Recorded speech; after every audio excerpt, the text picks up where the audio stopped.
Çfarë u rekomandon Renato startupeve, të rinjve që duan të investojnë në komunikimin e tyre digital? Sigurisht një pjesë e startupeve janë edhe të lidhur edhe me teknologjinë dhe këta sipërmarrës të rinj në një farë mënyrë e njohin mirë fushën.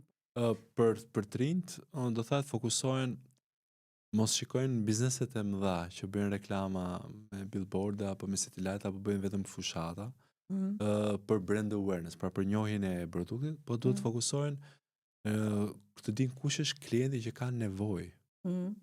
Klienti ideal që e themi. Dhe të shikojnë pyetjet më të shpeshta që ato kanë, hezitimet që kanë. Pra, bëj një listë me 10 apo 20 pyetje kryesore që kanë mendje dhe se si ti mund të edukosh, të informosh dhe të orientosh produktin tënd si zgjidhje për ata.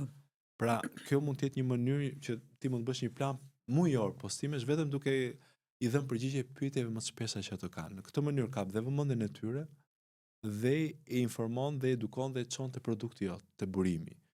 Pra, tham në fillim që qëllimi është i arsye pse njerëzit blejnë se kanë o problem për të zgjidhur o një dëshirë pa plotësuar. Njohja e këtyre klientëve ideal të ndihmon ty që të dish për çfarë të komunikosh dhe të dish si ta prezantosh produktin tënd me ato mesazhe që të kapësh vëmendje